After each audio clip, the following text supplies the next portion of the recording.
जय हिंद, वंदे मातरम, जय श्री राम। स्वागत है आप सभी का हमारे YouTube channel Thakur education centre में। चलिए शुरू करते हैं आज का एक नया टॉपिक, जिसमें हम संधि के प्रकार को समझेंगे ट्रिक के साथ। चलिए शुरू करते हैं। अगर चैनल पर पहली बार हैं तो ईमानदारी से चैनल को सब्सक्राइब अवश्य करें। चलिए शुरू करते हैं। संधि को समझेंगे। पहले संधि दो वर्णों के परस्पर मेल से उनके मूल रूप में होने वाले परिवर्तन को संधि कहते हैं। मतलब दो वर्णों के मेल से जो शब्द बनता है उसको हम संधि कहते हैं। ठीक है। अब बात जब यह आ जाए कि दो शब्दों के मेल से जो संयुक्त रूप से शब्द बनता है वो क्या होता है, वो समास होता है। वहाँ समास होता है। जब दो वर्णों की बात हो तो संधि, और जो शब्दों की बात हो तो वहाँ पे समास होता है। ठीक है। शब्द से समास बन जाएगा। ठीक है, ध्यान रखना। और दो वर्णों के सहयोग से जो शब्द बनता है उसे हम संधि कहते हैं। ठीक है। और संधि कितने प्रकार की होती है? संधि 3 प्रकार की होती है। स्वर संधि, व्यंजन संधि और विसर्ग संधि। अगर क्वेश्चन में पूछा जाए कि संधि कितने प्रकार की होती है तो 3 प्रकार की होती है। आप 3 ही प्रकार लगाएंगे, स्वर संधि, व्यंजन संधि और विसर्ग संधि। तो आज हम जैसे स्वर संधि, जहाँ पे स्वरों का मिलन होता है वहाँ पे स्वर संधि होती है। और व्यंजन संधि, जहाँ पे व्यंजनों का मेल होता है व्यंजन संधि होती है। और जहाँ पे विसर्ग का मेल होता है वहाँ पर विसर्ग संधि होती है। तो आज हम इस वीडियो में स्वर संधि के जो कुछ भेद होते हैं उनको समझेंगे। स्वर संधि के 5 भेद होते हैं, इनको हम समझेंगे। चलिए देखो, स्वर संधि के भेद हैं 5। स्वर संधि के भेद 5: दीर्घ संधि, वृद्ध संधि, गुण संधि, यड़ संधि और अयाद संधि। कितने भेद होते हैं? 5 भेद होते हैं। इनको आप अच्छे से कॉपी में नोट्स बनाकर लिखते जाएं, और जब एग्ज़ाम हो उससे कुछ दिन पहले उसे देखकर आप तभी एग्ज़ाम देने जाएं, जिससे याद बना रहे। चलिए दीर्घ संधि को समझते हैं। दीर्घ संधि ट्रिक समझें। जब किसी शब्द के बीच में बड़ी मात्रा आए तो वहाँ दीर्घ संधि होता है। मतलब कोई भी जहाँ पे मतलब कोई शब्द है तो वहाँ पे बीच में अगर बड़ी मात्रा है, बड़ी मात्रा आ, ई और उ, आ, ई और उ की बड़ी मात्राएं आए, वहाँ पे दीर्घ संधि होती है। ठीक है, वहाँ पर दीर्घ संधि होती है। जैसे उदाहरण को समझो, जैसे विद्या प्लस अभ्यास। तो विद्या आ रहा है, देखो यहाँ पे आ, विद्याभ्यास, विद्याभ्यास आ रहा है तो यहाँ पे क्या होगा? यहाँ पे भी दीर्घ संधि होगी। ऐसे ही देखो, गिर धन ईश, तो गिरीश बड़ी की मात्रा आ रही है तो यहाँ पर भी क्या होगा? दीर्घ संधि होगी। ऐसे ही विधूत सब, विधूत सब बड़े की मात्रा आ रही है, बड़े की मात्रा आ रही है तो ये भी क्या होगा? दीर्घ संधि होगी।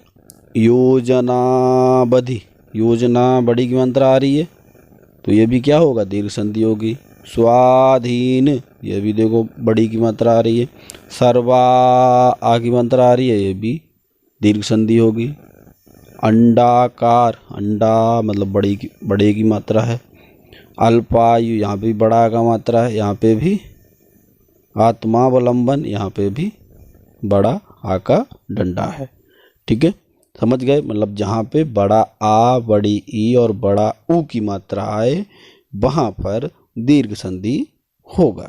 ठीक है, समझ गए? चलिए दूसरा समझेंगे, गुण संधि।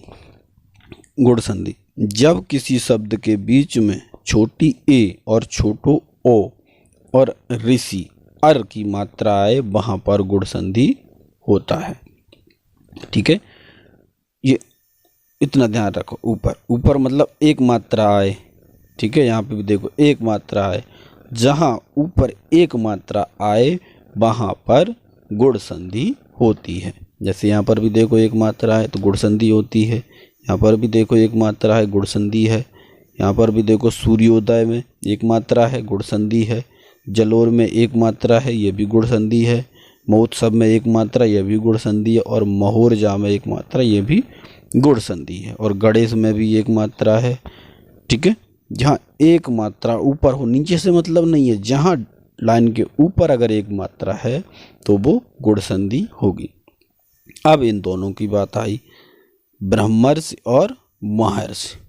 तो आप ध्यान रखें कि जहाँ पे ऋषि शब्द आए, ऋषि के साथ में किसी का अगर मेल है तो अर निकल रहा है। देखो यहाँ पे ब्रह्मर्षि अर से देखो महर्षि अर्ष निकल रहा है, यहाँ पे अर निकल रहा है।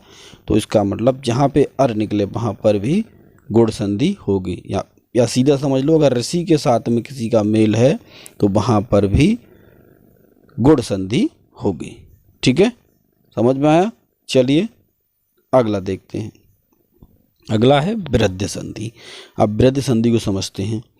जब किसी शब्द के बीच में बड़ी ए और बड़ा ऊ, बड़ी ए और बड़ा ऊ, वृद्धि का मतलब क्या होता है? बड़ी वृद्धि का मतलब होता है अधिक, वृद्धि का मतलब होता है अधिक, मतलब पहले से ज़्यादा हो जाना। अभी हमने गुण में देखा, गुण में कितनी थी? एक मात्रा थी, लेकिन अब कितनी हो गई? दो हो गई, मतलब वृद्धि हो गई, बढ़ गई।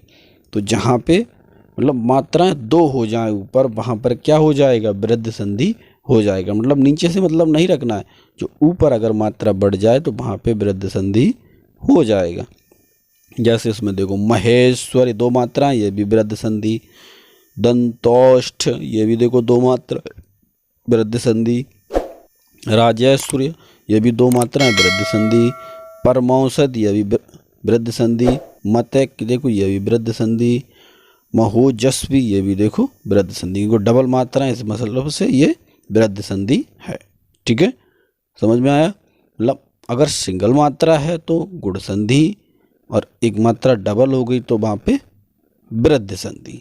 ठीक है, समझ में आया। चलिए अगला देखते हैं। अगला है यड़ संधि। यड़ संधि, यड़ की ट्रिक समझेंगे। जब किसी शब्द के बीच में या व रा, इन तीन शब्द ध्यान रखेंगे, या व रा के साथ अधूरा शब्द आए तो वहाँ यड़ संधि होती है।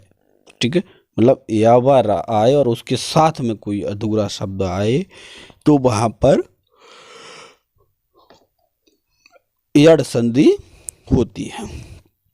जैसे अत्यावश्यक, देखो या है, आदाता है इसके साथ में, तो यहाँ भी यड़ संधि। यहाँ पे देखो या आधा दा है, यहाँ भी यड़ संधि। और यहाँ पे देखो आधा वाह है, वो बा है, और आधा ना है, यहाँ पे भी यड़ संधि।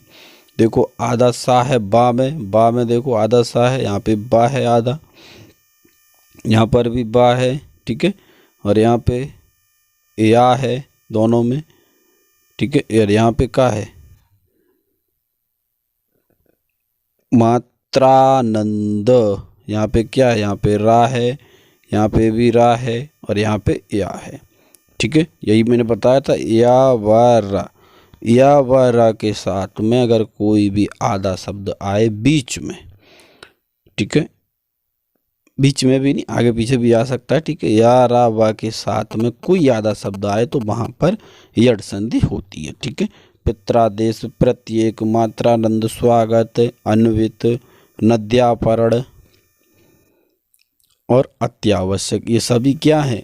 यड़ संधि के उदाहरण हैं। ठीक है, समझ गए। जहाँ पे या व रा आए और साथ में कोई अन्य व्यंजन आए तो वहाँ पर यड़ संधि होती है। अब लास्ट अयाद संधि, इसको समझ लेते हैं। अयाद संधि, जब किसी शब्द के बीच में या व का उच्चारण निकले तो वहाँ अयाद संधि होती है। या और व का उच्चारण निकले, या व का उच्चारण निकले, वहाँ पर अयाद संधि होती है। ठीक है, ध्यान रखें, मतलब जहाँ पे या और व का उच्चारण निकले वहाँ पर अयाद संधि होती है। जैसे नयन, शयन, नायक, गायक, पवन, भवन, पावक। और नॉर्मली आप ये समझ सकते हैं, ये अयाद संधि के जो उदाहरण हैं वो ज़्यादातर 3 अंक के ही होंगे। ज़्यादातर मतलब 3 वर्णों के होंगे। कितने वर्णों के होंगे?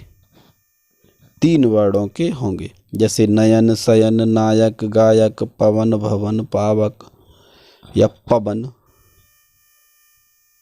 ठीक है, पवन, पवन का क्या होगा, प धन अन। ये इसके संधि का विच्छेद करने में बहुत कठिनाई होती है अयाद संधि के में, ठीक है। लेकिन आप ट्रिक के माध्यम से इतना ध्यान रखेंगे, ये ज़्यादातर 3 अंक मतलब 3 वर्णों के होते हैं और या वा का उच्चारण इनके बीच में निकलता है। नयन, पवन, पावक, ठीक है, चयन, ये सभी कैसे हैं, अयाद संधि के उदाहरण हैं, ठीक है। समझ में आया। अगर वीडियो अच्छी लगी हो तो चैनल को लाइक ज़रूर करें, सब्सक्राइब करें, कमेंट ज़रूर करें और ईमानदारी से सब्सक्राइब अवश्य करें। मिलते हैं अगले वीडियो में, तब तक के लिए जय हिंद, वंदे मातरम, जय श्री राम।